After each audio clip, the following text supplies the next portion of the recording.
Hello guys, അപ്പോൾ ഇന്ന് ഞാൻ ഉണ്ടാക്കിയെടുക്കാൻ പോണത് നമ്മുടെ പഴം കൊണ്ടൊരു കട്ട്ലേറ്റാണ്. നല്ല സൂപ്പർ ടേസ്റ്റി ആയിട്ടുള്ളൊരു കട്ട്ലേറ്റാണ്. അപ്പോൾ അതെങ്ങനെ തയ്യാറാക്കുന്നത് നോക്കാം. നമ്മുടെ പഴം എങ്ങനെ ഒരു ഇഡ്ഡലി ചെമ്പിലിട്ട് ഒന്ന് വേവിച്ചെടുക്കാം. പിന്നെ നമുക്ക് വേണ്ടത് ഒരു തേങ്ങയാണ്. തേങ്ങ എന്ന് പറഞ്ഞാൽ ഒരു മുറി തേങ്ങയാണ് ഞാനിവിടെ എടുത്തിട്ടുള്ളത്.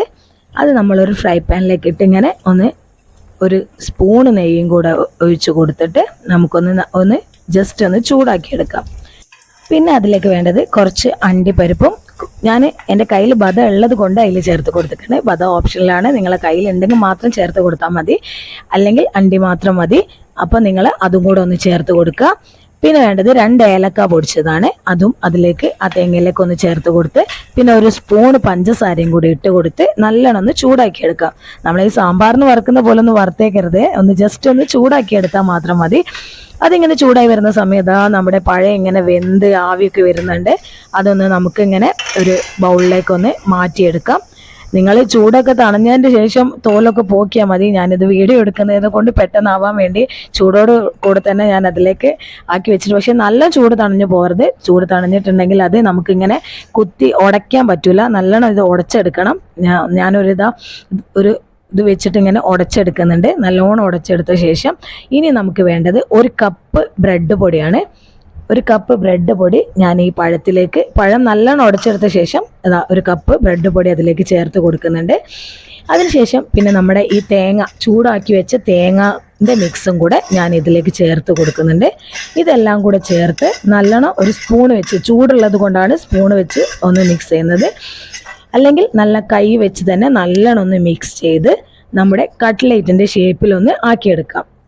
നല്ല അടിപൊളിയായിട്ട് മിക്സ് ചെയ്ത് നമ്മുടെ കട്ട്ലേറ്റിൻ്റെ ഷേപ്പോ അല്ല, നിങ്ങൾക്ക് ഇഷ്ടമുള്ള ഷേപ്പിലാക്കിയെടുക്കാം. ഞാനിവിടെ കട്ട്ലേറ്റിൻ്റെ ഷേപ്പിലാണ് ഉണ്ടാക്കിയെടുത്തിട്ടുള്ളത്. പിന്നെ നമുക്ക് വേണ്ടത് കുറച്ച് ബ്രെഡ് പൊടിയും 1 കോഴിമുട്ടയുമാണ്. ആ കോഴിമുട്ടയിലേക്ക് ഞാനിപ്പോൾ കുറച്ച് പഞ്ചസാര ചേർത്ത് കൊടുക്കുന്നുണ്ട്. നിങ്ങൾക്ക് കൂടുതൽ മധുരം വേണമെങ്കിൽ കൂടുതൽ പഞ്ചസാര ചേർത്ത് കൊടുക്കാം. എനിക്ക് കുറച്ച് മധുരം മതി, അതുകൊണ്ട് ഞാൻ കുറച്ച് പഞ്ചസാരയാണ് ചേർത്ത് കൊടുത്തത്. പിന്നെ 2 ഏലക്ക പൊടിച്ചതും അതിലേക്ക് ചേർത്ത് കൊടുത്ത് അതൊന്ന് നല്ലോണം മിക്സ് ആയ ശേഷം നമ്മളിതാ ഈ കട്ട്ലേറ്റിൻ്റെ ഷേപ്പിൽ ഉണ്ടാക്കി വെച്ച ആ പഴത്തിൻ്റെ കോഴിമുട്ടയിലൊന്ന് മുക്കി പിന്നെ നമ്മുടെ ബ്രെഡ് പൊടിയിലൊന്ന് നല്ലോണം ബ്രെഡ് പൊടിയൊക്കെ അതിൻ്റെ മേലെ ഒന്ന് ആക്കിയിട്ട് നമ്മുടെ കട്ട്ലേറ്റിൻ്റെ അതേ രൂപത്തിലാക്കി വെച്ച് നമുക്കൊന്ന് ചൂടായ എണ്ണയിലിട്ട് അടിപൊളിയായിട്ടൊന്ന് പൊരിച്ചെടുക്കാം. സൂപ്പർ ടേസ്റ്റാണ്. എല്ലാവരും ഒന്ന് ട്രൈ ചെയ്ത് നോക്കണം. ഇത് ചൂടോടെ കഴിക്കാൻ നല്ല അടിപൊളി ടേസ്റ്റാണ്. ആ തേങ്ങയുടെ ഇതിങ്ങനെ കടിക്കുന്ന സമയത്ത് തേങ്ങയും കൂടെ ഇങ്ങനെ ആയി വരുന്ന സമയത്ത് നല്ല അടിപൊളി ടേസ്റ്റാണ്. എന്തായാലും എല്ലാവരും ഒന്ന് ട്രൈ ചെയ്ത് നോക്കണം. ഇഷ്ടമായ ലൈക്ക് ചെയ്യാനും ഷെയർ ചെയ്യാനും മറക്കണ്ട. പിന്നെ എൻ്റെ ചാനൽ ഇതുവരെ സബ്സ്ക്രൈബ് ചെയ്യാത്തവരാണെങ്കിൽ ഒന്ന് സബ്സ്ക്രൈബ് കൂടെ ചെയ്തേക്കണേ. ഇതുപോലെയുള്ള ചെറിയ ചെറിയ വീഡിയോസായിട്ട് ഞാൻ നിങ്ങളെ മുന്നിൽ ഇനിയും വരുന്നതായിരിക്കും. അതെ, വീട്ടിൽ പഴം ഉണ്ടെങ്കിൽ ഇന്ന് തന്നെ ഒന്ന് ട്രൈ ചെയ്ത് നോക്കിക്കാളേ. പിന്നെ ട്രൈ ചെയ്ത് നോക്കിയിട്ട് കമൻസൊക്കെ എന്നെ അറിയിക്കണം കേട്ടോ. എന്നാലേ ഉള്ളൂ എനിക്ക് എന്തെങ്കിലും മിസ്റ്റേക്കൊക്കെ സംഭവിച്ചിട്ടുണ്ടെങ്കിൽ എനിക്കും കൂടെ ഒന്ന് ശരിയാക്കി എടുക്കാൻ പറ്റുള്ളൂ. നിങ്ങൾ ചിലപ്പോൾ ഇതിനേക്കാളും ടേസ്റ്റിലാണ് ഉണ്ടാക്കണതെങ്കിലും എന്നെ അറിയിക്കണേ ഒന്ന്. അപ്പോൾ വീണ്ടും ഇൻഷാ അല്ലാഹ് ബൈ ബൈ പറയാണ്.